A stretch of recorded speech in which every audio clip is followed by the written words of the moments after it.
En una de las universidades prestigiosas, un profesor de periodismo se dirigía a sus estudiantes y les dijo: el día de mañana, en el periódico escolar va a salir el siguiente reporte, el cual decía lo siguiente: la Facultad de Medicina, el 28 de noviembre, va a cerrar sus puertas por causa de construcciones, de remodelaciones en el edificio. Lamentamos los inconvenientes tanto al cuerpo estudiantil como a la facultad médica. Los mantendremos informados. El desafío de este profesor era de que cada uno de sus alumnos le entregara el título del reporte o de la noticia que el día de mañana se iba a publicar en el periódico de la escuela. Así que les dio a sus alumnos un par de minutos para que estos empezaran a pensar qué título le pondrían a esta noticia. Pasaron los minutos y cada uno entregó su corto ensayo.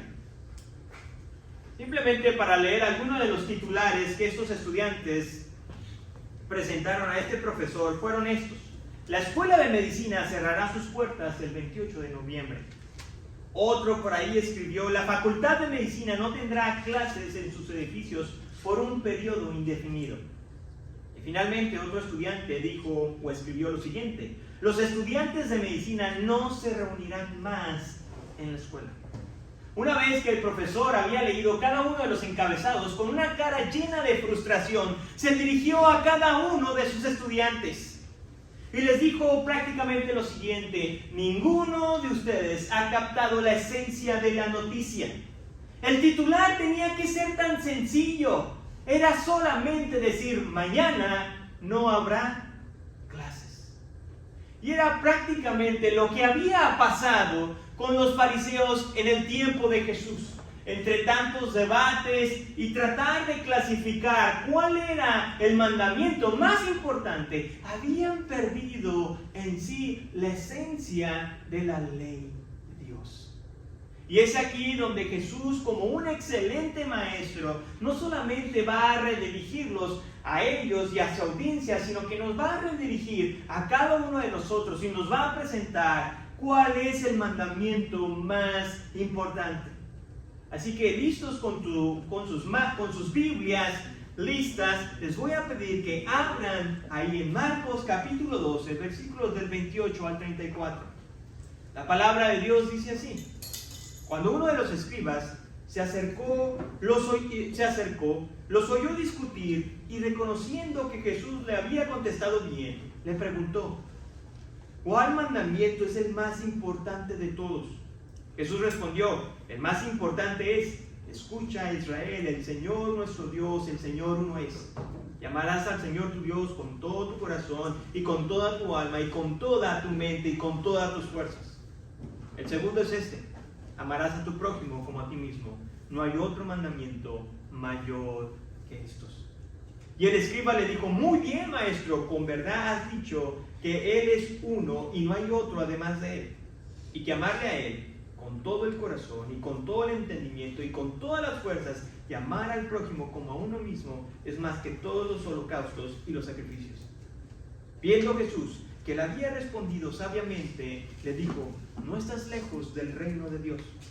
Y después de eso, nadie se aventuraba a hacer más preguntas.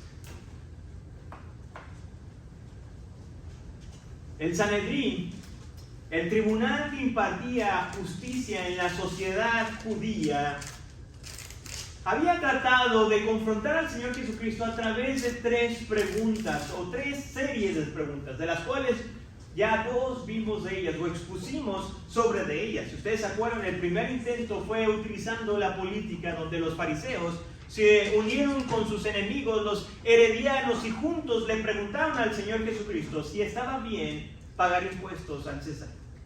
En su segundo intento fue otro grupo religioso llamado los saduceos, quienes utilizaron la Escritura para cuestionar a Jesús y preguntarle si realmente la resurrección era una enseñanza veraz que enseñaba la Escritura o estaba en la Escritura.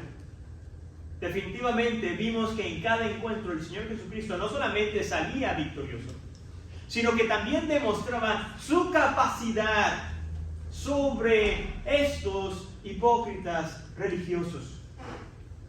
Y en este último intento, como lo señala el escritor Marcos, en el versículo 34, estos hombres fariseos van a tratar por última vez de confrontar al Señor Jesús. La discusión entre los saduceos y Jesús había acaparado la atención del gremio religioso. Por supuesto que los fariseos estaban al pendiente de lo que Jesús estaba diciendo, pues resulta que al igual que Jesús, los fariseos también creían en la resurrección.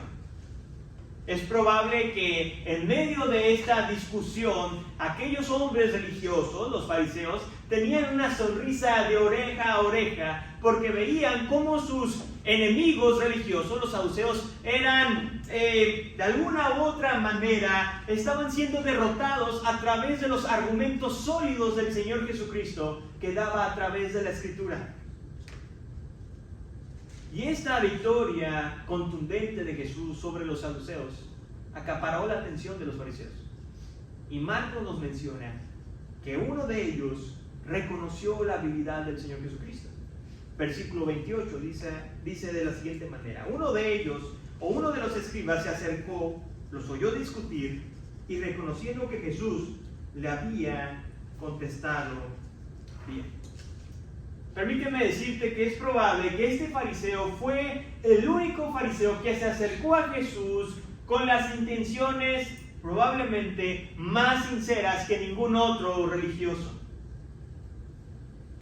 Aunque la respuesta de Jesús fue correcta y este fariseo asentía o confirmaba a través de lo que acabamos de leer, el sentimiento de odio y el deseo de terminar con la vida y ministerio de Jesús estaba aún presente en el corazón de cada uno de los fariseos. De hecho, en un pasaje paralelo, en el libro de Mateo, capítulo 22, versículos 34 y 35, el escritor nos dice lo siguiente: los fariseos se agruparon al oír que Jesús había dejado callados a los saduceos. Uno de ellos, intérprete de la ley, para poner a prueba a Jesús, le preguntó. Resulta que esta frase que este intérprete de la ley utilizó, poner a prueba, significa de hacer caer a alguien en alguna trampa. Después de todo, sus intenciones quizás eran medio sinceras o medio puras. La pregunta que este fariseo le hizo a Jesús fue la siguiente: ¿cuál mandamiento es el más importante de todos?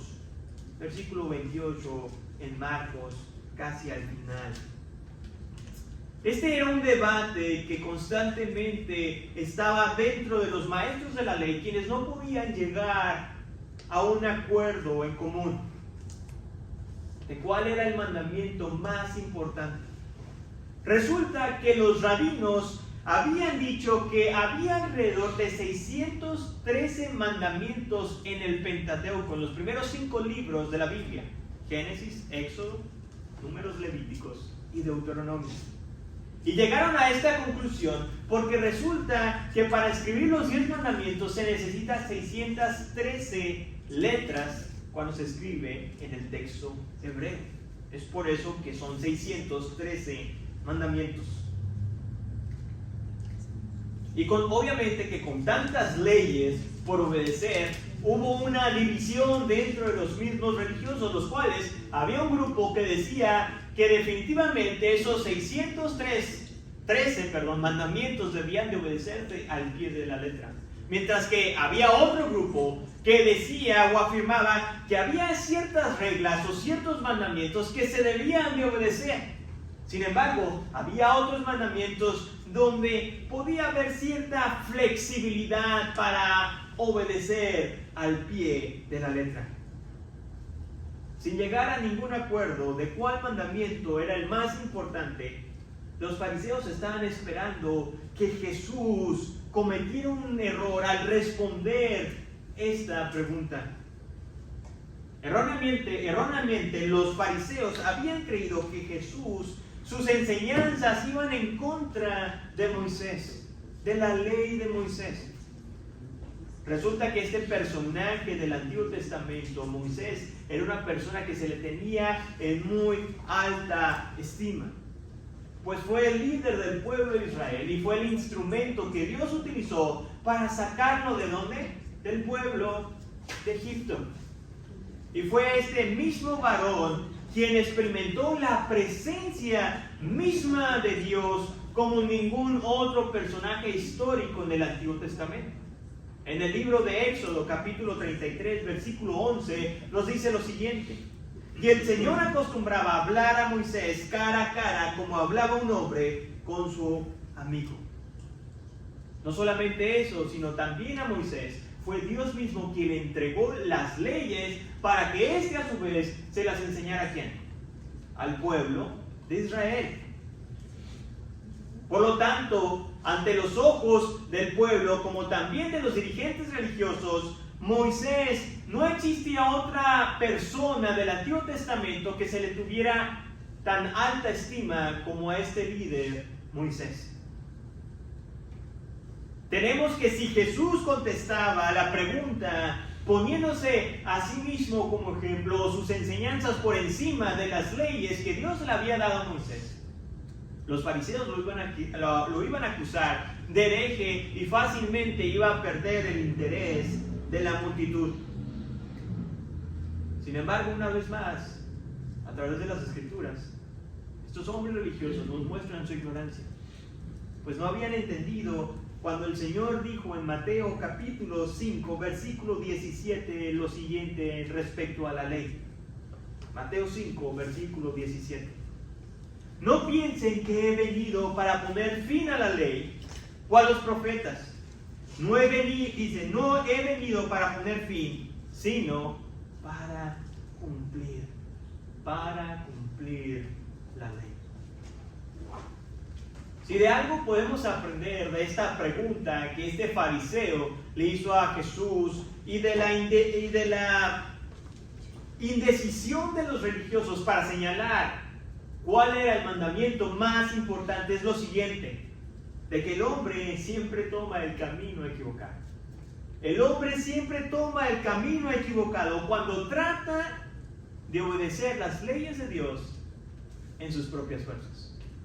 Lo voy a volver a repetir: el hombre siempre toma el camino equivocado cuando trata de seguir las leyes de Dios en sus propias fuerzas.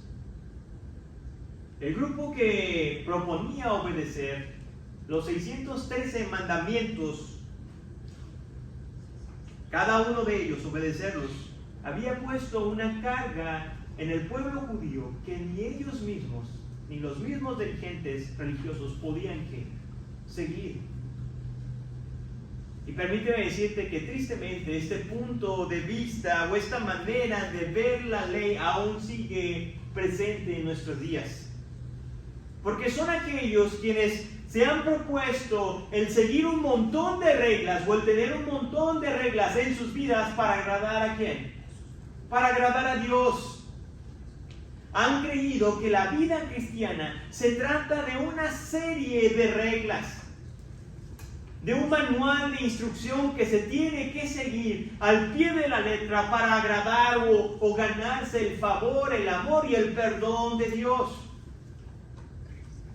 Resulta que los rabinos, estas 613 mandamientos, lo habían hecho en dos divisiones. La primera división consistía de 248 afirmaciones positivas. Y obviamente que en su gran mayoría, 365 eran prohibiciones negativas. O sea, eran más cosas de las que no debían de hacer que las cosas que eran permisivas, que podían hacer. Y cuando la gente empieza a ver o piensa que la vida cristiana simplemente es un manual de reglas, termina por sentirse abrumada. Termina por concluir que la vida cristiana se trata más de prohibiciones que de permisos. Pues empiezan a ver la vida o empiezan a de alguna u otra manera a pensar que se trata de que es que no puedo ir a este lugar, es que no puedo comer o tomar ciertas bebidas, no debo de vestirme de cierta forma o hablar de cierta forma. Por tanto, llega un punto en las vidas de estas personas donde terminan colapsando. Porque se dan cuenta que es humanamente imposible llevar a cabo cada una de las reglas que ellos se han propuesto seguir. Por otro lado, en el tiempo del Señor Jesucristo existía los religiosos quienes decían que definitivamente había ciertas reglas que eran obligatorias seguir, pero había otras en las cuales tú tenías esa autoridad o esa flexibilidad de seguirlas a tu antojo. Desde un punto de vista moderno, obviamente que esto se ve mucho más atractivo, porque ¿quién no le gusta tener el control de las cosas? ¿Quién no le gusta decir qué es lo que va a obedecer y qué no es lo que va a obedecer? Pero el problema de esto es lo siguiente, que lleva a las personas a sentirse espiritualmente superiores que los otros. Porque llegan a concluir que ellos son los únicos que siguen la ley de Dios de la mejor manera que los que están a un lado de ellos. Son la clase de personas que juzgan a la persona que adultera con su prójimo, que comete adulterio, pero en secreto ellos están adulterando en sus corazones.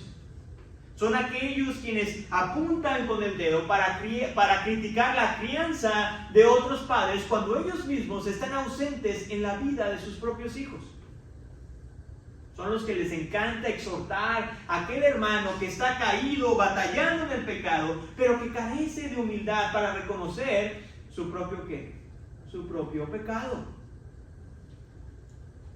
Por lo tanto, la respuesta que el Señor Jesucristo va a dar a la respuesta a cuál mandamiento es el más importante fue mucho más profundo que los intentos específicos o superficiales, de aquellos rabinos que habían intentado clasificar las leyes de Dios.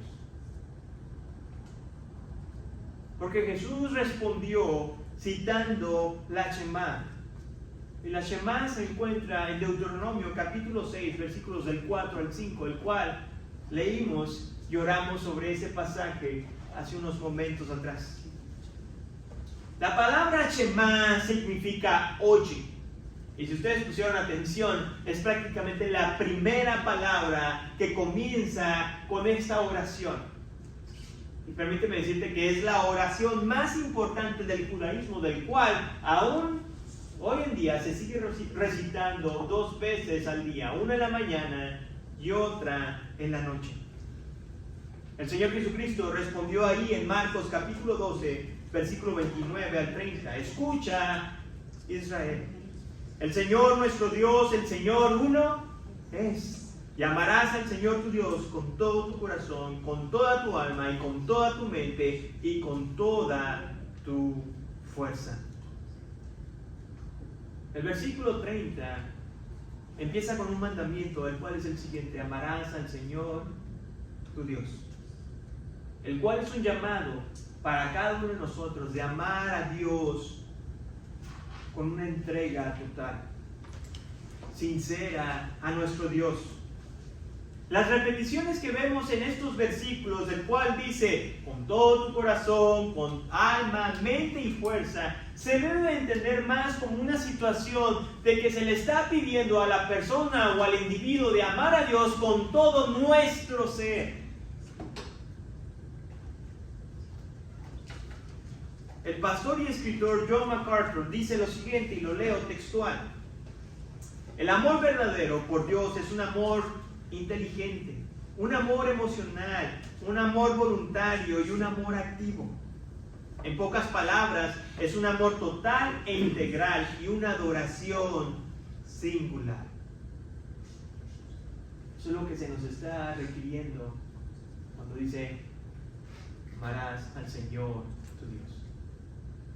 Pero Jesucristo no solamente se quedó ahí, sino que también citó el segundo mandamiento, el cual se encuentra en Levíticos capítulo 19, versículo 18. Y ambos resulta que tienen una fuerte conexión que los hace inseparables. Versículo 31, ahí en Marcos 12, dice: amarás a tu prójimo como a ti mismo. Cuando el Señor Jesucristo citó el segundo mandamiento, o cuando dijo el segundo es semejante, estaba demostrando que era imposible amar a Dios y sentir sentimientos de resentimiento en contra de aquel que es tu prójimo, en contra de aquel que había sido creado a la imagen de ¿quién? A la imagen de Dios. De hecho, el mismo apóstol Juan en su primera carta llama mentiroso a todo aquel que dice amar a Dios, pero tiene algo en contra de su prójimo. La primera carta de Juan, capítulo 4, versículo 20, la escritura dice así: si alguno dice yo amo a Dios, pero aborrece a su hermano, es un mentiroso. Porque el que no ama a su hermano, a quien ha visto, no puede amar a Dios a quien no ha visto. En un pasaje paralelo a Marcos, el escritor Lucas nos dice que este fariseo se quiso justificar acerca de la situación del prójimo y le preguntó al Señor Jesucristo: bueno, ¿y quién es mi prójimo? A lo que el Señor Jesucristo en el libro o en el Evangelio de Lucas utiliza esta parábola famosa que seguramente la gran mayoría de nosotros no la hemos aprendido y quizás de repente hemos visto un dibujo animado sobre la parábola del buen samaritano. El Señor utilizó esta parábola para enseñarle no solamente al fariseo, sino a las personas que estaban ahí sobre qué significaba amar a tu prójimo como a ti mismo. Resulta que la palabra que Jesús utiliza en aquel momento, prójimo, era un término general para referirse a cualquier persona. En otras palabras, aquel individuo que esté cerca de ti. Por lo tanto, Jesús estaba diciendo que también el prójimo eran hasta sus propios enemigos, a los cuales también ellos tenían que amar. Algunos, a través de la historia y del tiempo, han tratado de distorsionar la segunda enseñanza o el segundo mandamiento y enseñan esta necesidad de amarse a uno mismo, porque dice: amarás a tu prójimo como a ti mismo, y empiezan a decir: no, pues para amar a los demás primero tengo que amarme a mí. Sin embargo, el Señor Jesucristo no estaba refiriéndose a que nos teníamos que amar más, porque ya nos amamos lo suficiente, sino más bien lo que Jesús estaba diciendo es de que ese mismo cuidado y amor que tienes para ti mismo es el mismo cuidado y amor que tienes que demostrarle ¿a quién? A tu prójimo. Y no sé tú, pero resulta que mientras que estaba estudiando este pasaje, una pregunta surgió en mi mente y fue la siguiente: ¿por qué de los 613 mandamientos que decían que existían en el Pentateuco, en los primeros 5 libros de la Biblia, Jesús escogió estos 2? Bueno, en Mateo capítulo 22, versículo 40, Jesús nos da esta respuesta y es la siguiente: de estos 2 mandamientos depende toda la ley y los profetas. En otras palabras, si cumples estos 2 mandamientos, has cumplido toda la ley. Durante todo el Evangelio de Marcos, hemos sido testigos, aquellos quienes han caminado con un servidor desde el día 1, desde el capítulo 1, cómo estos opositores o estos hombres religiosos constantemente se mostraban contrarios o en contra del ministerio del Señor Jesucristo. De hecho, de una manera fantástica, el escritor Marcos nos permite ver cómo esta oposición va subiendo gradualmente, va subiendo de tono en contra del Señor Jesucristo. Primero, tenemos a estos religiosos quienes murmuraban entre ellos mismos.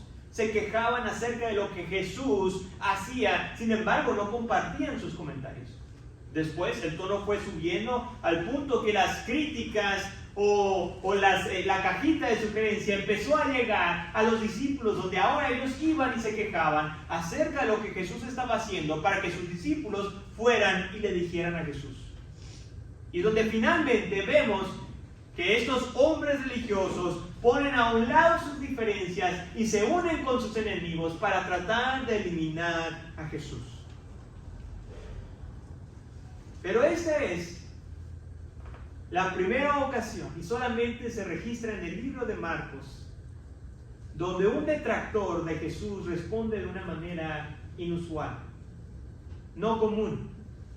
Marcos capítulo 12, versículo 32 dice así: y el escriba le dijo, muy bien, maestro.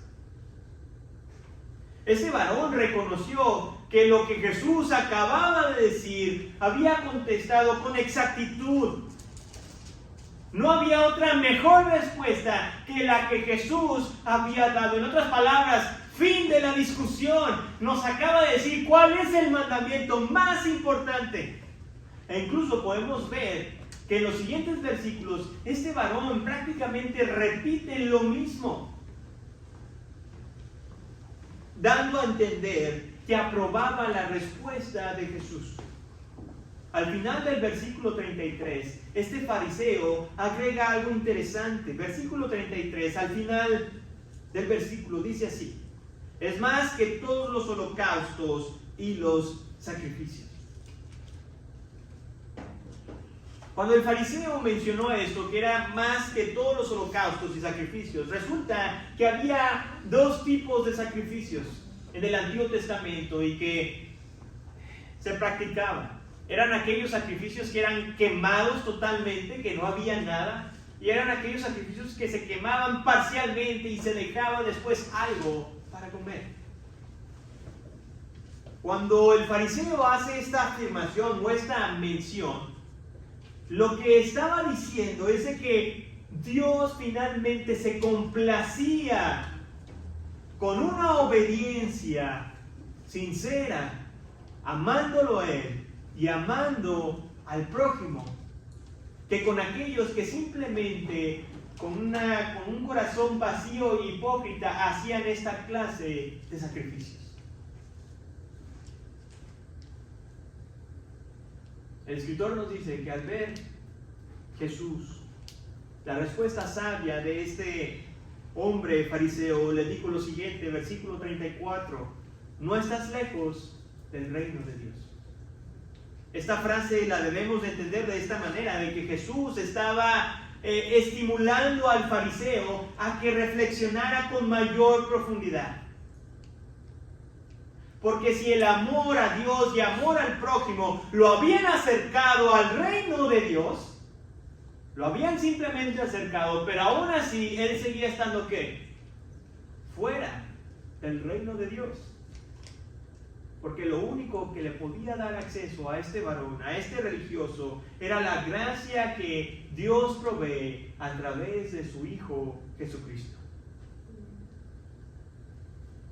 En uno de los evangelios, y quizás Marcos, quien nos narra esta historia con mayor detalle, nos dice qué pasó con este fariseo. No sabemos si se convirtió y fue un discípulo más del Señor Jesucristo, o simplemente pasó como el joven rico, quien después de ser desafiado por Jesús, de dejar sus riquezas y seguirle a Él, la Escritura nos dice que se fue muy triste porque amó más sus posesiones materiales. Así que nuestra esperanza es de que este hombre actuó de una manera diferente. Marcos finalmente termina esta historia y nos dice lo siguiente, que después de varios enfrentamientos, especialmente estos últimos tres, con estas tres preguntas, a tratar de desacreditar a Jesús, sus enemigos por fin se dieron por vencidos. Porque en cada enfrentamiento Jesús demostró su superioridad en su sabiduría y conocimiento de la Escritura. A tal punto que dejaron de insistir. Y esto nos lleva a meditar en tres cosas. Y la primera es de que la ley solo nos apunta a Cristo. La ley solamente nos apunta a Cristo. La intención de Jesús de resumir toda la ley y los profetas en dos simples mandamientos, era para demostrarle al hombre del primer siglo y al hombre moderno que la ley no fue dada al hombre para que pudiéramos agradar a Dios en nuestras propias fuerzas, sino que al contrario, la ley fue dada a cada uno de nosotros para demostrarnos nuestra inhabilidad, nuestra incapacidad de agradar a Dios, de vivir una vida moral y presentarnos delante de Él como personas buenas. Pero la buena noticia es de que la ley sigue apuntando no solamente nuestra incapacidad, sino que también nos apunta a aquel que vivió la vida que tú y yo no podemos vivir. Y ese es Jesús. Permíteme decirte lo siguiente. Creer que eres capaz de seguir la ley moral de Dios a su perfección es prácticamente decirle a Dios o rechazar la única solución que Dios ha provisto a través de su Hijo Jesús. La segunda lección que podemos ver en estos textos es lo siguiente: Cristo nos demuestra el verdadero sacrificio que a Dios le agrada. Cristo nos demuestra el verdadero sacrificio que a Dios le agrada.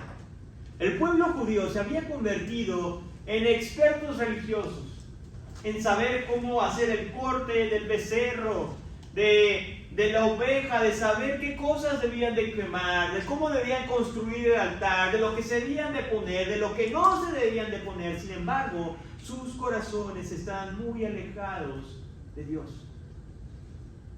que eran actos religiosos vacíos y sin sentido. Y es Dios quien habla a través del profeta Miqueas cuando señaló lo siguiente. Miqueas capítulo 6, versículo del 7 al 8. Dice así: ¿Se agradará el Señor de millares de carneros, de miriadas de ríos de aceite? Ofreceré mi progénito por mi rebeldía, el fruto de mis entrañas por el pecado de mi alma. Él te ha declarado, oh hombre, lo que es bueno. ¿Y qué es lo que demanda el Señor de ti? Sino solo practicar la justicia, amar la misericordia y andar humildemente con tu Dios. Por lo tanto, cuando Jesús respondió citando la Shema, demostró que la verdadera adoración que a Dios le agrada es aquella persona que se ha entregado a nuestro Señor con todo su ser, sin ninguna reserva. No ciertas áreas de nuestra vida, no cierto un tiempo o un día específico, un domingo o un miércoles o el día en el que tú te reúnas o el día donde tengas tú tu tiempo con Dios, sino toda tu vida. Tus talentos, tus posesiones materiales, tu familia, cada aspecto, hasta lo más mínimo, aún eso, a Dios le pertenece. Eso nos lleva a nuestra tercera lección. Cristo nos modela el verdadero amor al prójimo. El hecho de que Jesús uniera estos dos mandamientos, el primero con el segundo, de una manera inseparable, sorprendió a los judíos de aquel momento.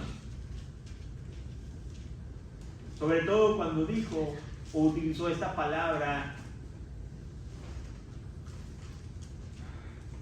prójimo, la cual era cualquier persona, o significaba cualquier persona cerca de ti. Porque este mandamiento incluía amar incluso aún a las personas que eran enemigos de ellas. Es probable que los que estamos aquí no tengamos alguna persona que desee nuestra muerte. Espero que sea así. O al revés, que tengamos alguna persona a la cual le deseamos que el Señor ya se la lleve. Pero definitivamente, si somos honestos, tenemos más de una persona que nos desagrada. Nos desagrada sus comentarios, nos desagrada su simple presencia. No toleramos que esté a un lado de nosotros y preferimos darle la vuelta. Quizás esta persona de la cual se te venga a tu mente se encuentre en tu trabajo, sea la persona que vive a un lado de tu casa, o quizás esté dentro de tu misma familia. Y permíteme decirte que esas son a las personas a las cuales Dios te está llamando a demostrar su amor. Porque amar a aquella persona que me desagrada, amar a aquella persona que busca hacerme el mal, es amar a Dios. Es amar a Dios. Porque es exactamente lo que Dios hizo con cada uno de nosotros. Uno de los pasajes del Nuevo Testamento, en la carta del apóstol Pablo, Romanos capítulo 8, versículo 5, dice que Dios demostró su amor para con nosotros cuando éramos, ¿qué? Pecadores. Cuando éramos pecadores, no cuando éramos aceptables a Dios, no cuando empezamos a hacer las cosas bien en nuestra vida, cuando empezamos a dejar ciertos hábitos, no cuando empezamos a buscarle, no, sino en nuestra situación más deplorable, sino en nuestras decisiones más malas y perversas. En ese momento Dios decidió amarte, amarme. Y con ese mismo amor que Dios demostró en la cruz del Calvario al entregar a su propio Hijo por ti y por mí, es el mismo amor que Él nos demanda tener en contra de aquellos quienes buscan nuestro mal.